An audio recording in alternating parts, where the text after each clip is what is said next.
कि देश को तालिबान से डराया जा रहा है। तालिबान से हम लोगों को कोई लेना देना नहीं है, ठीक है, वो अफगानिस्तान है। लेकिन तालिबान को मैं कोरिलेट करना चाहूँगा कि तालिबान है क्या? रिलीजियस ऑर्थोडॉक्सी है। वो अपने रिलीजन को स्ट्रांगली फॉलो करते हैं और उसको स्ट्रांगली मनवाना चाहते हैं।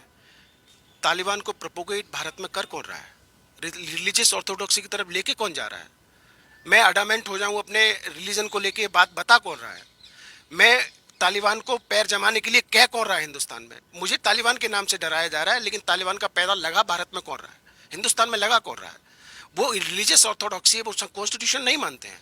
वो मानते हैं कि उनकी शरीयत माने, उनके जो कानून, जो रिलीजन कहता है वो माने जाएं। आज मैं भी, मेरा देश भी कहीं ना कहीं प्रोपोगेट हो रहा है इस पर कि मैं अपने धर्म के प्रति इतना ऑर्थोडॉक्स हो जाऊं, इतना मतलब मेरा माइंड मेकअप ऐसा कर दिया जाए कि बाहर के व्यूज़ के लिए मेरे रास्ते बंद हो जाएं।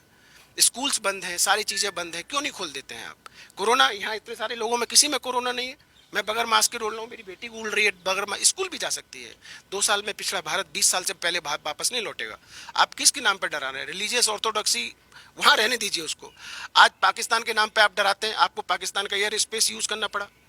आप पाकिस्तान के एयर स्पेस को यूज़ करके अमेरिका जा रहे हैं और आप हमें पाकिस्तान के नाम पे डराते हैं। अलीगढ़ में आप खड़े कह के कहते हैं कि मेरे पिताजी के संबंध बहुत अच्छे थे यहाँ ताले वालों से, यहाँ के ताले अलीगढ़ जाया करते थे। आप जो आएंगे वो कह देंगे और फिर हमसे ये कहेंगे कि नहीं, आप उत्तर प्रदेश में एक सीट खाली हुई थी अमर सिंह के जाने के बाद राज्यसभा, आपने एक मुसलमान को भेजा और हमसे कहते हैं कि मुसलमानों से नफरत करिए। हमसे कहते हैं कि आपको डरा रहे हैं वो, आप आपकी बेटियों को ले जाएंगे, आपकी बेटियों को मतलब ये कर देंगे। कौन सा मुसलमान है जिसने हिंद मेरे मेरे मैं मुसलमानों की बात नहीं, मेरी जाति बिरादरी में भी ऐसे लोग हैं जो चोरी करते हैं। मेरी जाति बिरादरी में ऐसे लोग हैं जो भूखों मरते हैं। मेरी जाति बिरादरी में भी ऐसे लोग हैं जिनके पास घर नहीं है। लेकिन मैं उनके घर की रोटी की उसकी चिंता करूं, मैं उन्हें समझाने की चिंता करूं। मुझे सिर्फ ये कह दिया जाता नहीं, इनको मरने दो, बाकी उनको देखो। मैं तालिबान के नाम पर देश को क्यों डरा रहा हूँ? तालिबान क्यों आ रहा है देश में भाई? वो अफगानिस्तान की सीमा है। आप तालिबान से इतने डर गए कि तालिबान के ऊपर से नहीं निकल पाए। नहीं, नो, डरने की बात नहीं है। अब आप सही कह रहे हैं, बहुत संजीदगी से कुछ बातें इन्होंने रखी। दरअसल तालिबान का जिक्र करके सरकार, चाहे योगी बोलते हो, चाहे बीजेपी के नेता बोलते हैं, चाहे बीजेपी के दर्जनों प्रवक्ता चैनलों पर बोलते हैं, दरअसल एक धर्म विशेष को टारगेट करते हैं कि जैसे वहां तालिबान है वैसे हिंदुस्तान में तालिबानीकरण होगा। ये कहकर आप एक धर्म को टारगेट करते। कट्टरपंथ कि आपने बोला कट्टरपंथ एक शंभू रैगर नाम का आदमी राजस्थान में सर काट देता है किसी के और उसके साथ तस्वीर बनाते हुए, वीडियो बनाते हुए और हिंदू धर्म की वकालत करते हुए जस्टिफाई करता है। तो कट्टरपंथ इधर भी है उधर भी है। कट्टरपंथ ये उनमें ज्यादा है, ये तो बात माननी पड़ेगी।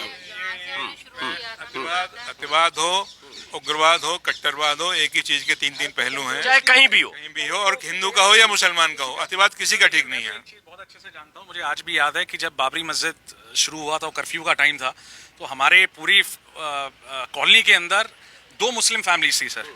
हम हिंदू जितने भी होते थे, रात को जब पहरा दिया जाता था, उनके घर के आगे 5 आदमी खड़े करते थे कि इनके घर की तरफ कोई आंख उठा के नहीं देखेगा। और ऐसे दसियों एग्जाम्पल्स हैं हमारे जिसके अंदर कोई प्रॉब्लम नहीं है सर।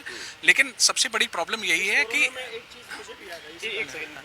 मेरा सिर्फ ये मानना है सर कि ऐसा कुछ नहीं है। पढ़ाई लिखाई, जो पढ़ा लिखा इंसान है वो कभी हिंदू मुस्लिम नहीं करेगा, जातिवाद नहीं करेगा। मुझे मेरे अपने प्रोफेशन से मतलब है, रोजी रोटी से मतलब है। मेरा मुसलमान के बिना काम नहीं चलेगा, उनका हिंदू के बिना काम नहीं चलेगा, हम एक हैं।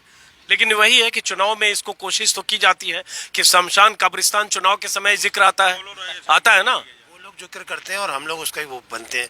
मोहरा हम लोगों को नहीं बनना चाहिए। आज हम लोग आपस में एक दूसरे को वो कर रहे हैं, हम लोगों को मोहरा नहीं बनना चाहिए।